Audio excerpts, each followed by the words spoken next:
We've heard already that a major part of the Speak taser... louder. Give him a mic. Yeah. How's that? Better? Yeah. Okay. We've heard already that a major part of the taser industry's pitch is that it's a life-saving alternative to firearms, and I can't do better than Andrea's dramatic showing at the City Council where not one police officer would use a taser when a firearm was justified. And rightfully so. These tasers are not a substitute for any kind of deadly force, and they're not thought of or used that way. Instead, they're used as substitute for so-called less than lethal force, non-deadly force, other techniques. The difference between the tasers and these other techniques is the Russian roulette quality of tasers. There's a Russian roulette quality here that can't be denied or ignored. Tasers cannot be ruled out as a cause of death, particularly with people on drugs, alcohol, people having cardiac problems, and people who are tased multiple times. Often the drug and alcohol use and the cardiac history is unknown at the time the taser is deployed. So they shoot and they don't know until there's the wrong reaction. Unlike situations involving pepper spray and mace, you rarely see police officers volunteering to be tased as some sort of safety measure. The ACLU reported in 2005 that the Phoenix Police Department, which once strongly recommended officer exposure to tasers during training, now prohibited voluntary exposure. The ACLU also reported that a deputy of the Maricopa County Sheriff's Department suffered a compression fracture to his vertebrae following a taser shock and sued taser. As has been mentioned previously, officers do sue when it doesn't work like taser says. When officers do agree to tase themselves, and you can see this on YouTube, I just did a few hours ago, they almost always shoot themselves or have themselves shot in the back or the thigh, and for a very short period of time, not realistic to the actual deployment on the street. This is less likely to cause pain and not how most people are shot in reality. And there's very rarely a photo of someone getting shot frontally, especially in a vulnerable organ or the heart in some sort of trial. But that's what happens on the street in real life. Even a proponent of tasers who agreed to be tased, a police chief, can be heard on YouTube, and it's there right now, spontaneously saying, and I quote, "This is the most intense pain I have ever felt in my life." Now there's a real advertisement for tasers.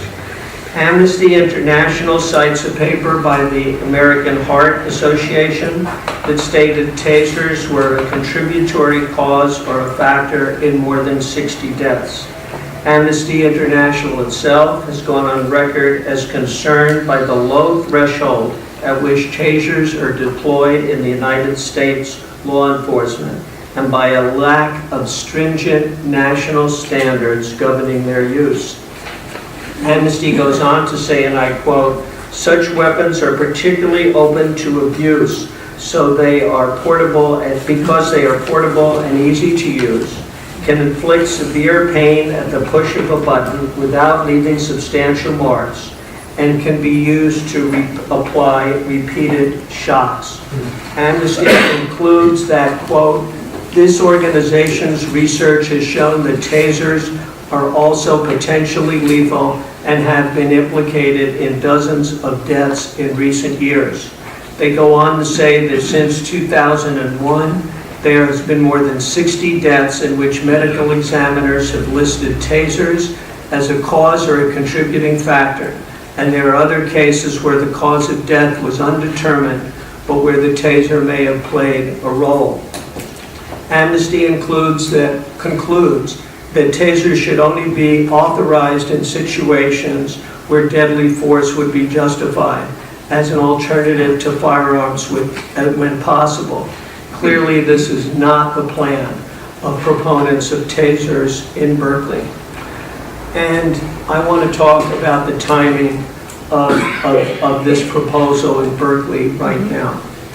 This is largely being pushed by the Berkeley Police Association, the very same organization that recently tried and failed to get an injunction in court to forbid the Police Review Commission from hearing any complaint due to an alleged leak by a commissioner of confidential material.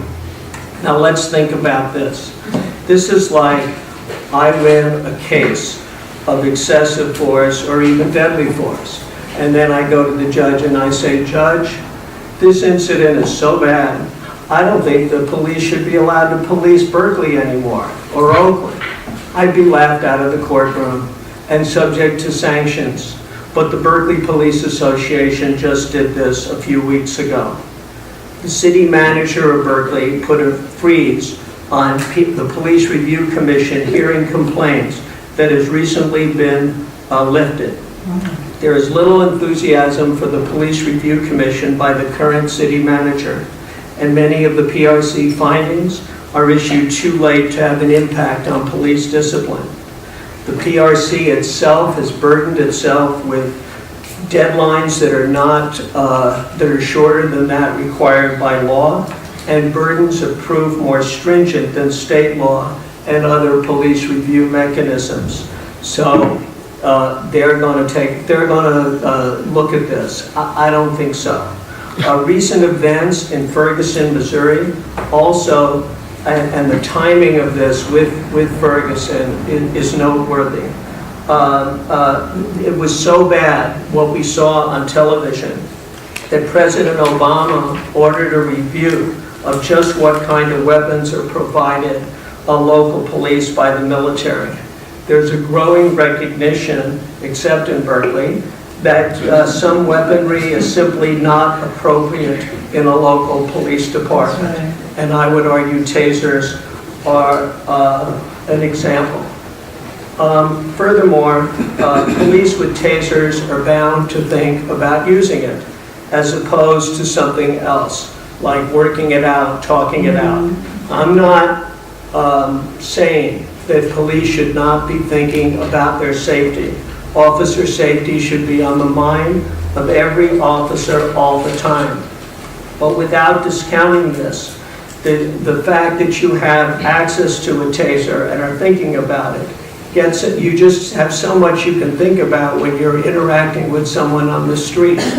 And when you're thinking about using your taser, it's very highly likely you're going to eliminate the idea of using less force safely, or talking to the person, or working it out in a way that doesn't send 50,000 volts into them on a fork.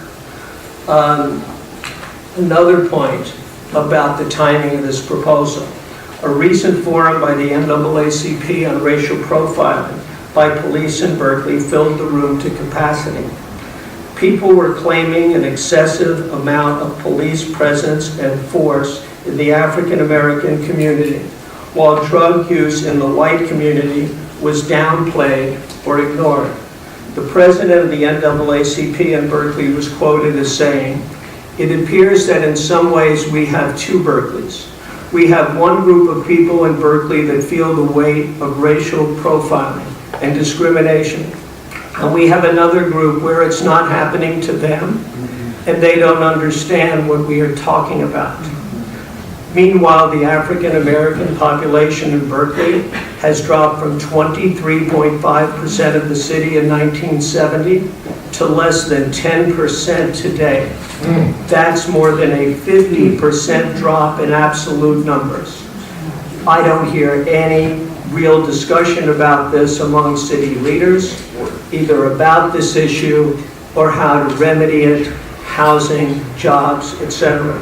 Instead, they're giving money for a study on tasers.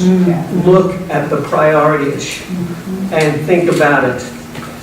Given the complaints of racial profiling, the absence of any real reporting or stops of and other actions by race in Berkeley. They're just thinking now about looking at statistics on the people they stop. This has been going on in Oakland, of all places, for years.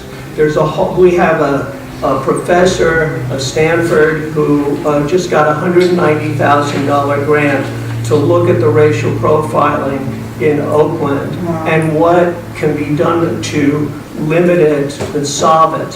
And in Berkeley, they can't even hire someone to look at the numbers because the Berkeley Police Association and others have made sure that those figures are not kept and haven't been until now.